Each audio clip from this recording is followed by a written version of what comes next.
Hi, I'm Sarah Collins. I'm 28 years old. On June 3, 2025, my heart stopped while I was shopping at Walmart. I was picking out curtains for our bedroom, trying to choose between white and beige ones. Then suddenly, it felt like someone hit me in the chest with a hammer. Sharp pain shot through my body and took all my breath away. Then everything went black. Before that day, my life was pretty regular. I worked at a bank and lived with my boyfriend Mike in a small house outside of Dallas. The place always smelled like his work boots and the vanilla candles I bought every month. We were trying to save money for a bigger place and plan our wedding next year. I went to church sometimes, mostly on holidays. I prayed when things got scary or when I really needed something to work out. But God felt far away, like someone important I heard about but never really met. My days were filled with work stuff, paying bills, planning for the future, and watching TV shows with Mike. I worried about money and deadlines and normal things. I had no clue that there was a whole spiritual world around me or that there was a fight going on for my thoughts every single day. I was just a regular person trying to pick out curtains. Then my heart stopped. All the sounds in the store just disappeared. The music playing overhead, people talking, shopping carts rolling around, a kid crying somewhere, it all just went quiet. The pain stopped right away. I felt light, like a feather floating up. I looked down and saw my own body lying on the floor near the home goods section. My purse had fallen open and my phone and keys were scattered around. It was weird because I felt nothing for that body on the ground. It was like looking at clothes I had dropped. A woman was screaming. A man was on his phone saying, "Yes, Walmart on Highway 10, a woman just fell down." Mike came running from the tool section. When he saw me on the floor, his face went white with fear. He got on his knees and shook my shoulders, yelling, Sarah, wake up, somebody help us." I wanted to tell him I was okay, that I was right there, but I had no voice. The strange thing was, I felt calm. All the worry that usually sat heavy in my chest was gone. Instead of fear, there was peace like I had never felt before. The store scene started to fade away like a picture sinking underwater. The bright lights got dim and then everything went dark. But it wasn't scary dark. It was comfortable and quiet, like the kind of quiet you spend your whole life looking for. It felt safe, like being wrapped in a warm blanket. Then I saw a tiny light far away. It wasn't like a regular light bulb or the sun. This light was alive somehow. It got bigger slowly, but it didn't hurt my eyes. It was warm and golden and seemed to give off not just light but love itself. As it came closer, I could feel this love washing over me and through me, touching parts of my heart that had been closed off for years. Every mistake I ever made, every mean thing I ever said, every time I messed up, it all came up to the surface. But instead of feeling bad about it, I felt forgiven. It was like standing under a waterfall of pure kindness that was washing me clean from the inside out. The light took the shape of a man. He was dressed in light that seemed to move and breathe. I could see him clearly but also couldn't quite make out his exact features. I couldn't tell you what color his hair was or describe his nose. But I knew his face better than anyone's. I knew his smile and his hands and especially his eyes. His eyes weren't just looking at me, they were looking into me. They saw every secret I ever kept, every selfish thing I ever did, every time I chose to be afraid instead of trusting. And in those eyes there was no anger or disappointment. There was only love so deep it broke my heart open. It was a love that said, "I know everything you have ever done and I love you anyway. I have always loved you." I just knew it was Jesus. I started crying, tears I didn't actually have from a face I no longer wore. But I wasn't crying because I was sad. I was crying because I felt relief, the kind you feel when someone finally takes away something heavy you've been carrying your whole life. He didn't speak out loud, but I heard his voice inside me. It wasn't a sound but a feeling of pure truth that went straight to my soul. "Welcome home, my daughter," he said. I didn't know what to say. I felt like a little kid standing in front of a king, but also like I was with the most loving father ever. I wanted to ask a million questions. What happened to me? Am I dead? But none of that mattered. Just being with him was the answer to every question I ever had. He looked at me and I understood he wanted to show me something. The darkness around us changed into like a big screen and I was seeing the world, our world, but from his view. I saw billions of people all rushing around, all stressed out, all staring down at their phones. I could feel how anxious and scared and distracted they all were. I saw them chasing after money they thought would make them safe, trying to get followers on social media to feel loved, doing things they thought would make them happy. But spiritually they were starving. I saw a thick gray cloud over all the cities, a cloud made of noise and information and endless scrolling on phones. It was keeping people from looking up to see him. Jesus spoke to me again, not in words but by putting understanding directly into my mind. He wanted to show me about the end times, about something called the mark of the beast. I got ready for something scary. I expected to see computer chips or technology or some evil world leader.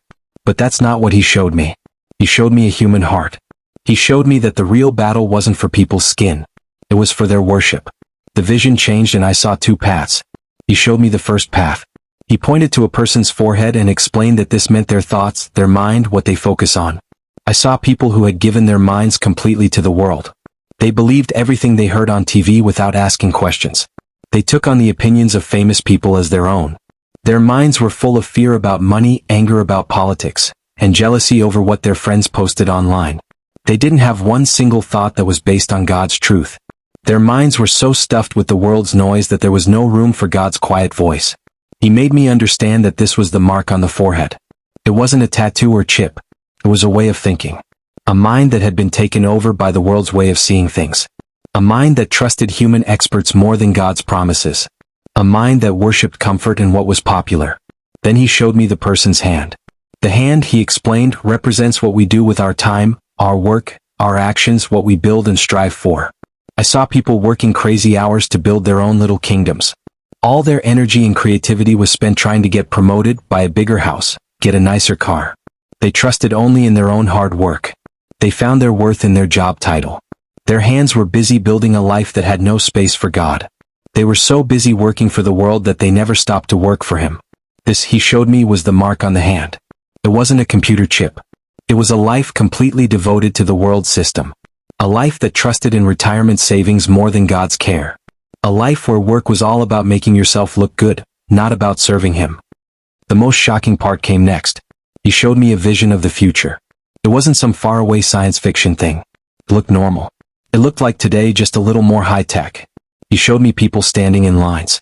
They were lining up to get something, some kind of digital ID or scan that would make life easier and more convenient and safer. And nobody was forcing them with guns or threats. They were doing it happily. They were smiling and felt relieved. I asked in my spirit, why would they do this? And Jesus showed me their hearts. Their hearts were already given over to the world. For years they had been practicing letting the world mark their minds with its thoughts. For years they had been practicing letting the world mark their hands with its work. They had spent their whole lives trusting the world system. So when the world system offered one final solution, one final mark of belonging, it didn't feel like giving something up. It felt like an upgrade. It felt like the next normal step. They were trading their souls for convenience, but they didn't even feel the loss because they had already given their souls away little by little, day by day, choice by choice. The final physical mark was just a ceremony that confirmed a decision that had been made in their hearts long before. It was the seal on a life that had chosen the world over God. My heart hurt with a sadness I can't put into words. I thought about my own life. My worries about work, my stress about wedding planning, the hours I spent scrolling on my phone, comparing myself to others and wanting more stuff. I saw how easily my own mind and hands had been marked by the world. Then Jesus showed me something else. He showed me His people. They weren't perfect. They were car mechanics, teachers, moms who stayed home, artists. They worried and made mistakes too. But there was something different about them. He showed me their hearts, and inside each one was a small, steady flame of light. He showed me their foreheads. They weren't empty, but they were filled with His word. When the world screamed fear, they chose to think about His promises instead. They filled their minds with worship songs, with Bible verses, with prayer. They lived in the world, but their thoughts didn't belong to the world. Their minds were being made new. He showed me their hands. They still went to work and paid bills and raised families, but they did it all for a different reason. The mechanic fixed cars with honesty, like he was fixing them for Jesus Himself. The mom raised her kids seeing it not as just hard work but as her sacred calling. The artist made beautiful things that pointed people to God. Their work wasn't for their own glory. It was an offering of worship. They were sealed too, not with a mark on their skin, but with the Holy Spirit in their hearts. They didn't trust in their government or their bank accounts. They trusted in Him. And because they trusted in Him, when that future day came, they would be able to stand up and say no. Not out of fear, but out of love for the one they belonged to. They couldn't accept the mark of the world system because their heart, mind, and hands already belonged to another kingdom. The vision faded away. It was just me and Him again in that beautiful, loving silence. I felt overwhelmed. The simple truth of it all was so much deeper and more personal than I ever could have imagined. It wasn't about some future time. It was about right now. It was about every single day. I looked at His face, at the pure love coming from Him, and I knew I never wanted to leave. The thought of going back to that noisy, gray, broken world felt unbearable. Please, I communicated to him, the feeling pouring out of me like a river. Please let me stay with you. I don't want to go back. It's too hard down there. I'm too weak. He didn't scold me or tell me to be tough. He just looked at me with a smile filled with so much compassion it made my soul ache.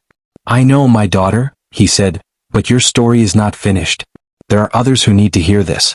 They need to know that the choice is not made in one moment of crisis, but in the 1,000 small moments of every day. You must go back and tell them. He reached out his hand, a hand made of light and love, and placed it over my heart. Warmth spread through my whole being, a feeling of strength and courage that wasn't mine. It was his. Do not be afraid, he said. I will be with you. Tell them it is about their heart. Tell them to choose today who they will trust. The pain of leaving him was the only real pain I felt during the whole experience.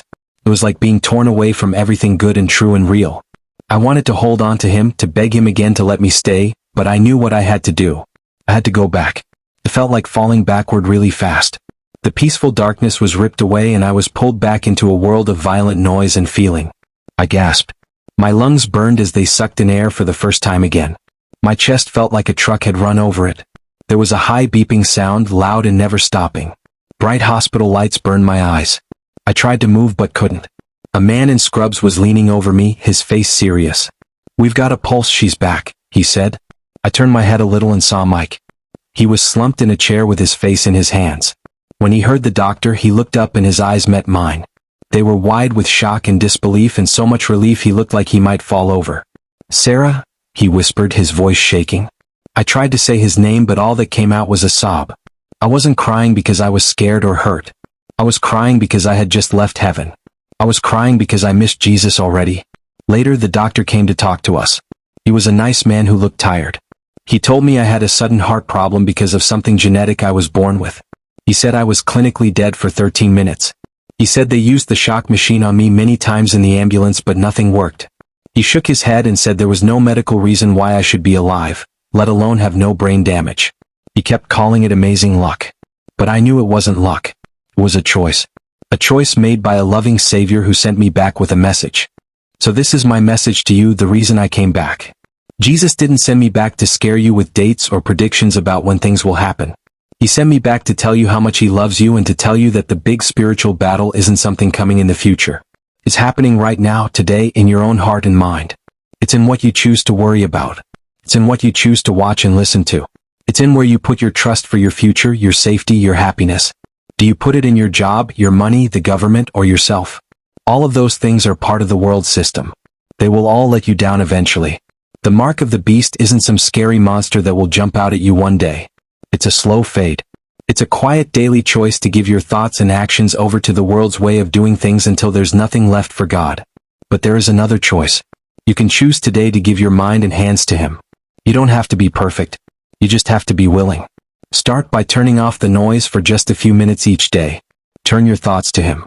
Ask Him to help you. Ask Him to show you where your trust really is. He is real.